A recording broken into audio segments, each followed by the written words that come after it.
Chapter 7. Kaeron had submerged under the heated waters of the, thankfully, empty, outdoor hot spring 5 minutes ago and had yet to come up for a breath. The memory of Lex's impaled back and her bloody cheek played over and over in his head, like some kind of relentless nightmare. And what made it worse? Lex had seemed to have forgotten all about it. He had always been envious of his sister's ability to shrug off the bad stuff, living her life as if she hadn't experienced more than most people would ever at such a young age, and of course, he wouldn't want her to have to think about any of those bad things, but she could at least. He scratched his head like doing so could stop the frustration building up inside. He didn't know what he wanted from his sister. It wasn't like he was the biggest feelings person in the world, but he thought he had taught her that she could talk to him about anything.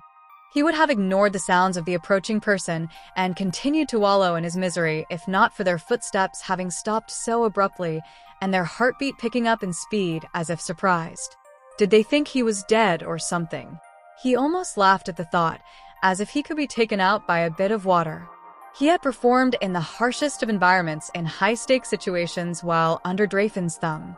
Assassination missions during a blizzard, stealing top-secret documents from high-security vaults, and the more unspeakable things that he had done that he definitely didn't want to think about right now. You're either dead or a pervert. A female voice drifted down to him. He almost rolled his eyes at the generic scene playing out. He must have entered the women's side on accident. He really wasn't in the mood to try explaining the mix-up. He sighed, making air bubbles in the water that rose to the surface, and then reluctantly let himself rise as well, breaching the water and surfacing into the cool night air. Kaeron wiped his face with a single brush of his hand and opened his eyes, looking in her direction, and shot his notorious smile that had all manners of women swooning over him. He wasn't in the mood to argue, so he'd seduce instead, but the woman in front of him penetrated his perfected mask of arrogance, and he couldn't help but to stare longer than he would have normally. She was the most stunning person he had ever seen, and he had dated supermodels, TV stars, and Sierra Atrium, the princess of this country. She had smooth-looking dark brown skin, sensuous brown lips that didn't seem to have a lick of lipstick on them, eyes the color of a storm, and hair that reminded him of the moon being reflected on ocean waters. He almost bit his tongue off. What the fuck did that even mean? She was only wearing a towel, but it hugged her form, exposing just enough of her small, but in a good way, tits. She gave him a peony smile after he had been staring for at least 3 minutes. I'm flattered, mister, but only a lover or a pervert would stare so long at a woman's exposed skin. She eyed him. And seeing as I don't know you, that could only mean you're the latter. Is that true, mister? Are you a pervert? His brain felt as if it had short-circuited, his normal retorts dying on his tongue, but he felt almost compelled to answer her. Depends who you ask. She frowned at this. You know this isn't the men's side? I did not. So now that you know? He should go. He knew it, but his mouth moved on its own. Now I've got a reason to stay. She went quiet for a moment, considering, before taking 2 steps forward and stopping at the edge of the spring. Then at least sit. Standing like that. I can see all of you. He looked down, surprised to feel a hint of embarrassment. He wasn't an exhibitionist, and despite the popular beliefs of his sister, he did feel shame, but he was confident in his length and had never felt like hiding it while seducing a woman. Actually, the complete opposite. He had found there were benefits in not hiding it. He lowered himself back into the waters, watching her intently. Once she was satisfied with the sight, she slowly and methodically lowered herself to the edge, dipping her feet into the warm water. He noticed the half-exposed tattoo on her neck, the towel she was clutching covering the exposed half just a bit, but he had seen it before. She followed his gaze. You're not from around here? He shook his head slowly. I'm only passing by. Where are you headed? The Pumi Desert. She blinked. Why would you ever go to a place like that? He bit his lip. He had to get control over himself. Anybody could have knowledge of Lillian's bounty, and he knew plenty of pretty face assassins. She didn't seem to mind when he didn't answer. She just stood up and looked at him. Do you mind? Of course. He turned his head, and he heard the towel hit the ground, followed by the sound of her entering the water. You can look now. He looked her way, vision hardly affected in the steam. Her breasts were mostly submerged, so he focused on her face. She had thrown her head back, eyes closed, completely relaxed as if he wasn't even there, naked and staring.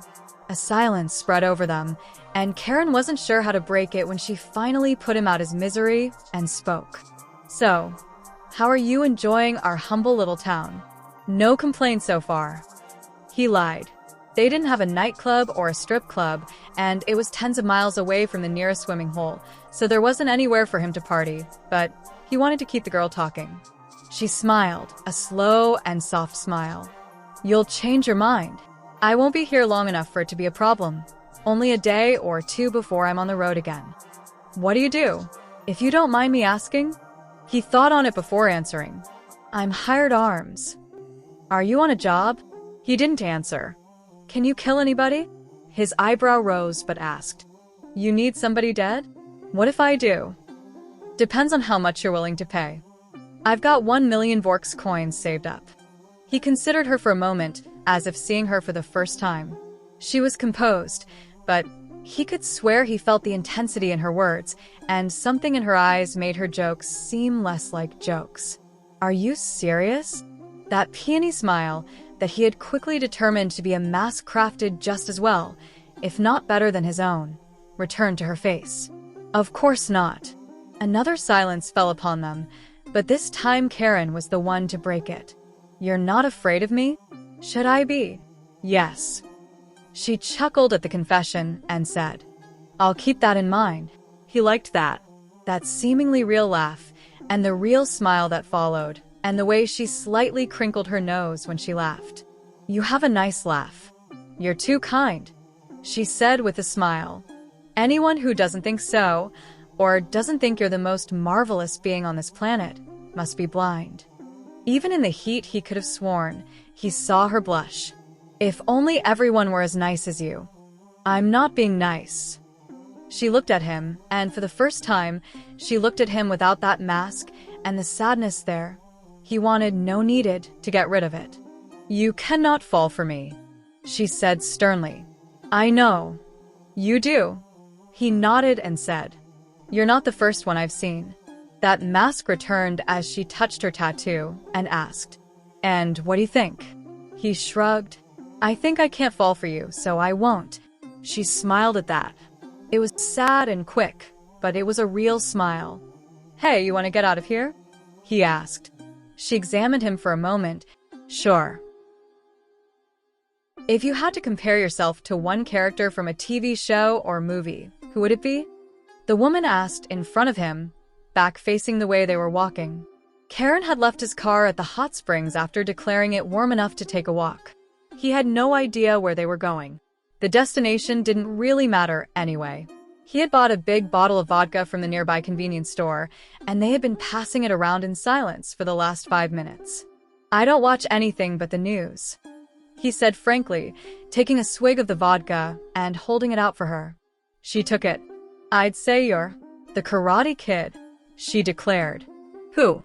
She smiled and took a sip.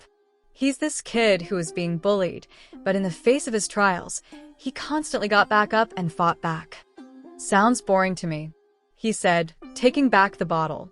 I thought it inspiring, she said, looking up at the stars. Not many people can fight against fate and win. She dragged her gaze to him. I just think you're one of those types of people, you know? You've only just met me. It's impossible for you to know all that. She looked as if she were contemplating what he had said and shrugged. Sure, but I'd bet I'm right about you. I'm pretty good at reading people. God, he wanted to kiss her. And you? What character would you say you're most like, or whatever? Cinderella. Is that the one with the slipper? She nodded gravely. Sadly, yes, and this is my ball. All we're missing is a carriage, some glass slippers, and people to be outshined by my beauty. Kaeron didn't completely understand the reference, but he did understand her. He took a quick glance at her neck, where her tattoo was hidden by an expensive black scarf, and then drank before asking, Do you have any family? And the look that she gave him, so quick it was almost imperceptible before that mask was glued back onto her face, was filled with so much rage that Kaeron questioned if he had actually seen it. The only family I've ever known is my father, and he only cares about me when it benefits him to. They were twin souls. How about you? She asked. A misty silence fell over them as the memories of his childhood flashed by, as if they were being projected. I've never known my real dad. He started. My mom brought home man after man, all of which despised me and my little sister, and some would act on that impulse. He took a swig and continued. Sometimes it was a punch or a few. Some would burn me with cigarettes. Some would choke me until I passed out, all while my mom did nothing to stop it. He swallowed back the bile in his throat. But it never mattered. I could take it as long as none of them touched my sister. I could take it, or at least I thought I could, until one day one of the bastards she had been with, Rick, had found out I was stealing food from him to feed my sister. So he hit me a few times and then bent my index finger back until it broke, and I snapped. They had stopped moving, and Kaeron had fallen silent. What happened next? Kaeron looked at her. I ended the abuse. She didn't say anything to that, only nodded, took the bottle from him, sipped, and waited for him to continue. After, I ripped my sister out of my mother's pleading arms and we left. We lived on the streets for a few days, but that was when I realized I had a knack for weapons, and things took off from there. She smiled sadly after taking another sip and said, "Didn't think I'd meet somebody with a sad story that could top mine." He was shocked to find himself smiling at that. He was about to respond when a black, nondescript sedan pulled up beside them. The passenger side window rolled down slowly, and a basic-looking man in a black suit, with a white undershirt, greeted her with a scowl, completely ignoring Kaeron. "The boss was not happy to hear of your departure, my lady." He bit out. "I am sorry. Don't be. Just get in the car." Kaeron stepped up, making his presence known, and shot the man a warning look. The man cleared his throat and dropped the stare. "I mean, please hurry. The boss wants to talk to you. Give me a minute to say goodbye to my friend here." The man looked up at her as if he wanted to protest but sighed, nodding, and rolling up his window. He looked at her. She was smiling a soft, sad smile, but it was real. "I guess you'll have to finish this for the both of us," she said, extending the bottle of vodka to him. He looked at it for a moment and then took it. "This was fun. Thank you for showing me such a good time." He still said nothing. She smiled, reached up, and kissed him on the cheek. "Goodbye." He stood silently as he watched her get into the back seat of the sedan. He didn't say a word when it took off down the road, nor did he make a sound when it disappeared from view. He just stood there, looking in the direction of where it had vanished, before finally taking a swig of the vodka and began the trek back to the hot springs.